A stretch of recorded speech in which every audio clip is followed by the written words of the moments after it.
사도 바울은 이제 로마로 올라가 재판을 받게 되었습니다. 재판을 받기 전에 사도 바울은 에베소에서 잠시 머무르게 되었고 그곳에서 가택 연금을 받게 됩니다.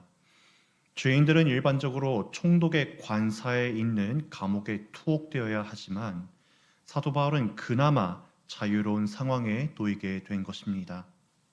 이때 에베소와 근접했던 빌립보의 교회들이 십실반 물질을 모아서 에바브로디도라는 사람을 통해 사도 바울을 도우게 됩니다. 바울은 이처럼 자기를 힘써 도와주는 이 빌립보의 교회와 성도들에게 감사를 표하기 위해 서신을 쓰게 되었습니다. 그리고 에바브로디도를 통해서 듣게 된 이 빌립보 교회들의 문제를 교정하기 위해서 여러 가르침을 남겼고 더 나아가 빌립보 교회의 불안과 염려를 해소하기 위해 오늘 서신을 기록하게 되었습니다. 오늘 말씀에서 사도 바울은 이 빌립보 교회의 염려를 잠재우기 위해서 무엇을 가르치고 있습니까? 오늘 말씀을 보시면 아무것도 염려하지 말라고 가르치고 있습니다. 잠시 빌립보라는 지역의 배경에 대해서 알아보겠습니다. 빌립보에는 금광이 많았습니다. 때문에 수많은 정복자들은 이 빌립보를 차지하기 위해서 그리고 또 방어하기 위해서 수많은 군사들을 이곳에 배치했습니다. 그런데 주전 40년경에 이 제국의 내분이 일어났을 때 빌립보는 로마 제국의 황제에게 충성을 바쳤고 이내 곧 빌립보는 전투지가 되어버렸습니다.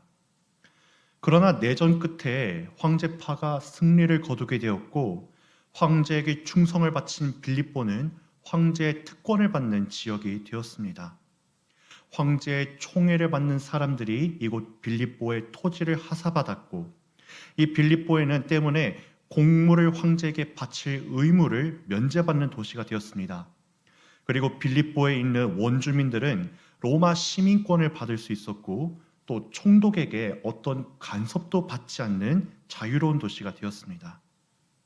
그렇다면 여러분, 이 빌립보 교회와 성도들에게 무엇이 걱정이겠습니까? 자유로운 신앙이 있고 남들에게 간섭받지 않고 인정받는 지위가 있고 넉넉한 경제적인 형편을 가지고 있고 시간적으로 문화적으로 여유가 있는데 무엇이 그들에게 염려가 되겠습니까? 하지만 우리의 생각과 다르게 복음을 믿는 것과 또 교회가 공격을 당하는 것과 교회의 지도자들의 연약함이 이들의 염려가 되었습니다. 제 아무리 황제의 특권을 누리고 총애를 받는다고 해도 황제를 구주로 믿는 것이 아니라 그리스도 예수를 구주로 믿는 것은 이 당시 제국에 대하여서는 그 충성에 배반하는 것과 같았습니다. 또 유대교는 제국 여러 관리들에게 세금이라는 명목으로 뇌물을 바치면서 기독교에 대한 박해를 강요했고 또 그 박해를 정당화하고 있었습니다.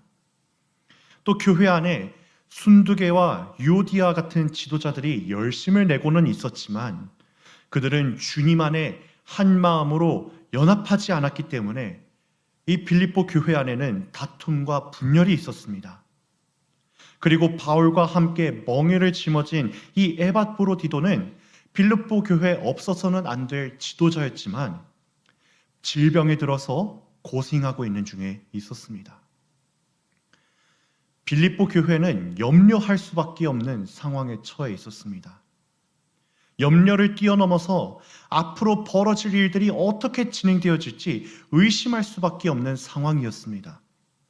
의심의 끝에는 교회의 분열이 벌어지게 될 것이고 믿음을 떠나는 이들이 많이 나올 것이 너무나도 분명했습니다. 그렇지만 사도 바울은 이 염려하는 빌립보의 교회들과 성도들에게 염려하지 말라고 말합니다.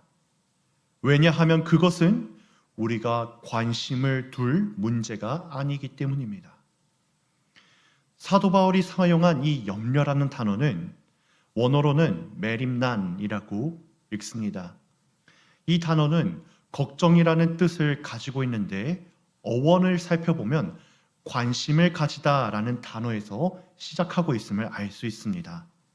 즉, 이 걱정이라는 말은 어떤 것을 관심을 가짐에서부터 시작한다는 말과 같습니다. 그렇다면 사도 바울이 지금 염려하지 말라고 내린 이 명령을 통해서 또 어떤 것을 가르치고 있는 것이겠습니까? 걱정을 만들어내는 어떤 특정한 것에 관심을 두지 말라는 것을 가르쳐주고 있는 것이기도 합니다. 성도들이 걱정하게 만드는 관심거리는 바로 세상적인 염려와 하나님의 계획 밖에 있는 허무맹랑한 일입니다. 어떻게 우리가 먹고 살지, 우리가 언제 잘 풀릴지, 우리의 원수들이 언제 어떻게 우리 앞에 찾아와 비난할지, 또 이런 일에 관심을 가질 때 하나님의 계획 밖에 있는 것에 주의를 기울일 때 우리 마음은 요동하게 되고 또 염려하게 되며 우리의 주님의 그 권능을 의심하게 될 수밖에 없습니다. 그러나 여러분, 예수님께서는 우리에게 어떻게 가르쳐 주셨습니까? 마태복음 6장 31절부터 32절까지의 말씀을 보시면 이렇게 말씀하셨습니다. 그러므로 염려하여 이르기를 무엇을 먹을까, 무엇을 마실까, 무엇을 입을까 하지 말라. 이는 다 이방인들이 구하는 것이라. 너희 하늘 아버지께서 이 모든 것이 너희에게 있어야 할 줄을 아시느니라 라고 말씀하시며, 우리가 기본적으로 가지고 있는 세상의 염려, 또 하나님의 계획 밖에 있는 허무맹랑한 걱정들은 우리가 염려하지 말아야 할 것임을 알게 하였습니다. 우리들은 오히려 이 교회와 세상의 통치자가 하나님이심을 믿음으로 나아가야 한다는 것을 알게 하셨습니다. 그리고 구원의 능력과 손길은 오직 하나님께로부터 나옴을 확신해야 함을 가르쳐주고 계셨습니다. 그리고 모든 관심을 하나님이 앞으로 하실 일과 하나님의 뜻에 두어서 미래를 생각해야 되고 미래를 만들어 나가야 되는 성도들이 되어야 한다는 것을 가르쳐 주셨던 것입니다. 이를 위해서 오늘 본문의 말씀에서 사도 바울은 우리에게 무엇을 가르쳐 주고 있습니까? 바로 기도하고 간구해야 되는 것을 가르쳐 주었습니다. 6절의 말씀을 보시겠습니다. 아무것도 염려하지 말고 다만 모든 일에 기도와 간구로 너희 구할 것을 감사함으로 하나님께 아뢰라 라고 말하였습니다.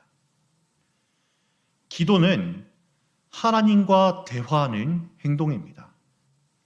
하나님의 주권을 인정하는 자, 하나님의 은혜를 받고 자녀와 백성된 자들만이 하나님께 기도할 수 있습니다.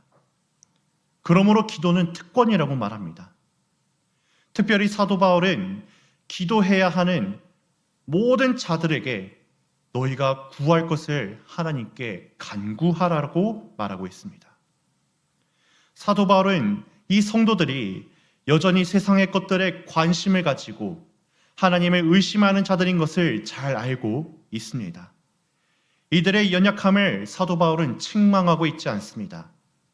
단 그들이 믿음으로 시험하여 그들의 염려를 잠재우고 모든 관심과 집중을 하나님께 돌리게 하는 그 하나님의 주권적인 역사를 경험하도록 기도의 자리에 초대하고 있습니다.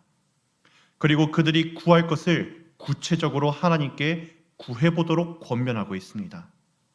단, 이 간구의 기도에 더해 특별한 자세 하나를 더 요청하는데 그것은 바로 감사함입니다.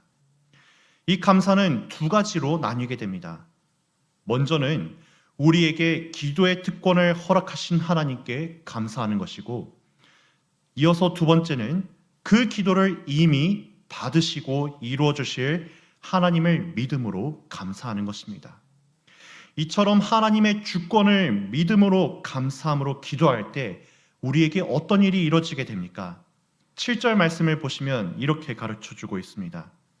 그리하면 모든 지각에 뛰어난 하나님의 평강이 그리스도 예수 안에서 너희 마음과 생각을 지키시리라 라고 말하였습니다. 성도들은 세상에 쉽게 관심을 두고 염려하며 의심하는 연약한 자들입니다.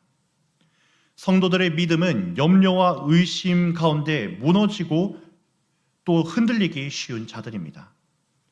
그러나 하나님의 주권을 믿음으로 감사로 모든 것을 기도로 아뢰 때 하나님의 평강이 성도들로 하여금 모든 염려와 의심에서부터 지켜주실 것입니다.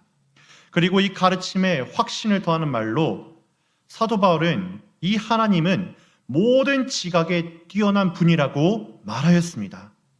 하나님이란 분은 단지 우리의 기도를 들어주시는 분일 뿐만 아니라 우리의 염려와 의심을 모두 뛰어넘는 최고의 지혜와 능력을 가지고 계신 분이라는 것을 이야기하고 있는 것입니다.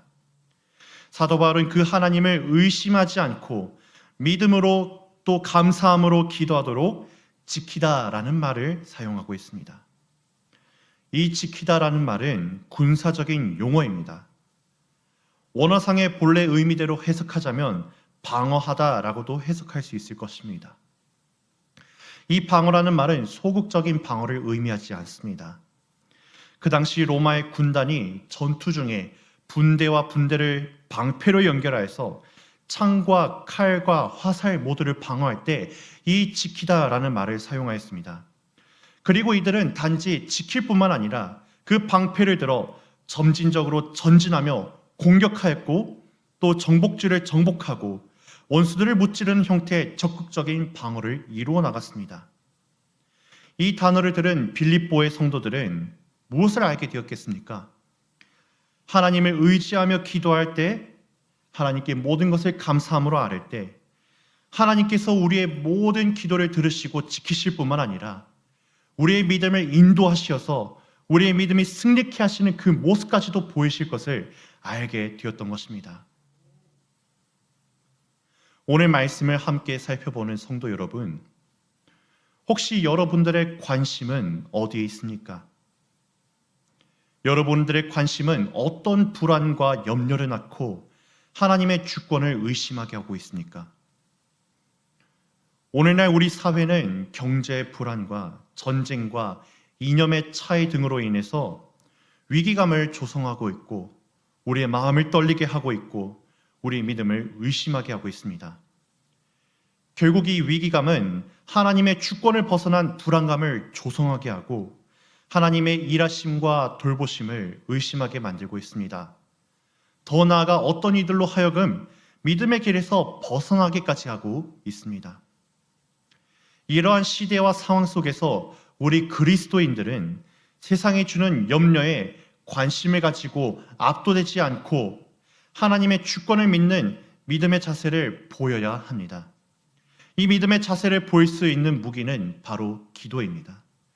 단순하게 나의 현재 상황을 불평하고 나의 소원과 세상적인 가치를 구하는 것이 아니라 이처럼 나에게 기도의 특권을 주신 은혜 하나님께 감사함으로 기도해야 합니다. 하나님이 이미 나의 기도를 아시고 또 들어주시며 이루어주시는 선하신 분이심을 믿으며 간구해야 합니다. 각 성도들과 교회는 이처럼 감사함으로 하나님의 주권을 믿으며 하나님의 선하신 뜻을 이루어 나가시기를 간절히 구하며 또 하나님께서 우리에게 평강을 이루어 주시기를 구하는 기도에 힘써야 합니다. 이처럼 기도할 때 하나님은 우리의 기도를 들으시고 또 우리의 마음과 생각을 지키시며 담대하게 믿음으로 살아가도록 이끌어 주실 것입니다. 말씀을 정리하겠습니다. 우리들은 이 세상의 것들에 쉽게 관심을 가지고 하나님의 계획이 아닌 것들에 쉽게 불안에 떠는 연약한 자들입니다. 우리는 이런 것들로 인해 염려하고 하나님의 주권을 의심하는 자들이기도 합니다. 그러나 하나님께서는 우리의 연약함을 아시고 기도라는 특권을 허락해 주셨습니다. 만약 우리가 세상의 걱정에서 떠나고 하나님의 주권을 인정하고 감사함으로 기도한다면 하나님께서는 모든 지각을 뛰어넘는 평강으로 우리를 지켜주실 것입니다. 우리의 마음과 생각을 적극적으로 방어하시며 우리의 믿음을 지켜주실 뿐만 아니라 점진적으로 전진하게 하시며 승리하는 믿음을 이루어 나가도록 인도하여 주실 것입니다. 우리의 염려와 의심을 넘어서는 전능하신 하나님, 그가 우리와 함께 하시고 우리의 주님이 되시고 우리에게 평강을 주시며 지키시고 승리로 이끌어 주심을 믿으시기 바랍니다. 어떤 상황에서도 하나님을 온전히 신뢰하고 기도와 감사로 그의 은혜를 붙잡는 기도하는 성도 여러분 다 되시기 바랍니다.